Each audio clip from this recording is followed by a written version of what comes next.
Good morning Delhi. बहुत स्वागत है आप सभी का सुबह के हमारे इस खास बुलेटिन में। मैं हूं आपके साथ मरियम अली। चलिए जल्दी से नजर डाल लेते हैं आज की बड़ी खबरों पर। बीते काफी दिनों से दिल्ली एनसीआर में ठंड बढ़ गई है। ऐसे में मौसम विभाग ने अलर्ट दिया था कि शीतलहर भी ज्यादा तेजी से आएगी और ऐसा ही हुआ। बीते दिन भी देखने को मिला कि कोल्ड वेव बहुत ज्यादा थी, जिसके असर के बाद लोगों को ठिठुरन का एहसास होने लगा। ऐसे में मौसम विभाग ने दोबारा से 2-3 दिन के लिए बहुत ज्यादा कोल्ड वेव का अलर्ट जारी कर दिया है। इस शीतलहर की वजह से ही दिल्ली में बीते दिन सीजन में पहली बार इतनी तेज कोल्ड वेव चली थी, जिससे सुबह में ठिठुरन काफी ज्यादा रही। वहीं इसी के साथ सर्दी ने 28 सालों का रिकॉर्ड भी तोड़ दिया। आज और कल की बात करें तो दिल्ली के कई इलाकों में शीतलहर चल सकती है। इस वजह से मौसम विभाग ने 2 दिन के लिए येलो अलर्ट दे दिया। दोनों दिन न्यूनतम तापमान 4 डिग्री सेल्सियस रहने की संभावना भी जताई है। इस दौरान अधिकतम तापमान 23 डिग्री सेल्सियस पर बना रहेगा।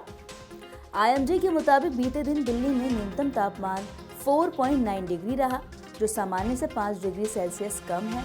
वहीं न्यूनतम तापमान सामान्य से 4.5 डिग्री सेल्सियस कम होने पर शीतलहर का एहसास होने लगा। इस वजह से बीते दिन सीजन की पहली तेज शीतलहर दिखी। वैसे तो पिछले साल 15 दिसंबर को भी दिल्ली में न्यूनतम तापमान 4.9 डिग्री रहा और 15 दिसंबर 2020 में भी न्यूनतम तापमान 4.1 डिग्री सेल्सियस दर्ज किया गया। लेकिन दिसंबर के शुरुआती 11 दिनों में किसी दिन 28 सालों में पहली बार न्यूनतम तापमान 4.9 डिग्री सेल्सियस दर्ज हुआ है। वहीं आपको बता दें कि इससे पहले 11 दिसंबर 1996 को न्यूनतम तापमान 2.3 डिग्री रहा था। वहीं 6 दिसंबर 1987 को न्यूनतम तापमान 4.1 डिग्री दर्ज किया गया। मौसम विभाग के मुताबिक दिल्ली में बीते दिन अधिकतम तापमान 23 डिग्री रहा है, जो सामान्य से 2 डिग्री कम था।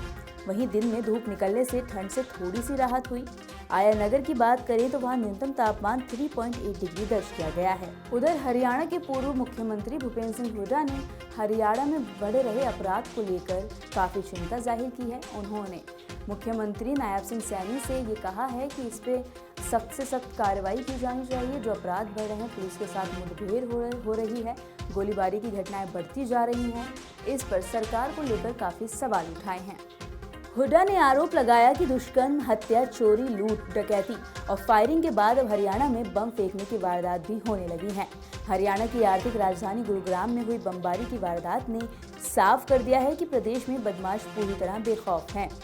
इसी तरह उन्होंने कहा कि पुलिस और सरकार को कोई डर नहीं है।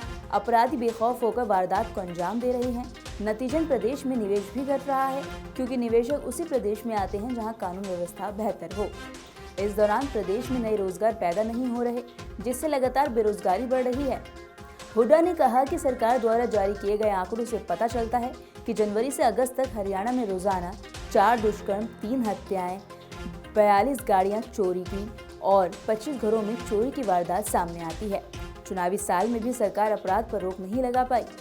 आगे हुड्डा ने कहा कि किसानों को बिजाई के समय डीएपी, सिंचाई के वक्त यूरिया और कटाई के वक्त एमएसपी देने में सरकार हमेशा नाकाम साबित हुई। यही वजह है कि बार बार अपनी मांगों को लेकर किसानों को आंदोलन करना पड़ता है। हालांकि भाजपा सरकार किसानों की मांगों को नजरअंदाज कर रही है। वहीं जम्मू कश्मीर के शोपिया जिले में एक धमाका हुआ। धमाका इतना तेज था कि उसे सुनते ही सुरक्षा बल फौरन मौके पे पहुंचा और वो जांच में जुट चुका है कि आखिर धमाका किस चीज का था, कहां से हुआ, कैसे हुआ। इसकी तलाश में सुरक्षा बल लग चुका है। आपको बता दें कि उत्तरी कश्मीर के कुपवाड़ा जिले के हंदवाड़ा क्षेत्र में बीती सुबह एक विस्फोट पदार्थ मिलने से सनसनी फैल गई। ये विस्फोट पदार्थ क्षेत्र के लंगेट इलाके में बारामूला कुपवाड़ा रोड पर रखा गया था और सुबह रूटीन के गश्त के दौरान पुलिस और सेना के जवानों ने इस विस्फोटक पदार्थ, जो कि एक बैग में रखा गया था, उसे देखा। अधिकारियों ने बताया कि सुरक्षा बलों को हंदवाड़ा बारामूला राजमार्ग पर एक संदिग्ध इम्प्रोवाइज्ड एक्सप्लोजिव डिवाइस का पता लगा है और उसे नष्ट कर दिया गया। अधिकारियों ने आगे बताया कि पुलिस और सेना के संयुक्त गश्ती दल को कुपवाड़ा जिले के हंदवाड़ा इलाके के लंगेट में सड़क किनारे एक संदिग्ध बैग मिला था। वहीं बम निरोधक दस्ते को मौके पर भेज दिया गया और बैग को एक सुनसान जगह पर ले जाया गया। उधर बम निरोधक दस्ते ने नियंत्रण विस्फोट में संदिग्ध आईईडी को नष्ट कर दिया है।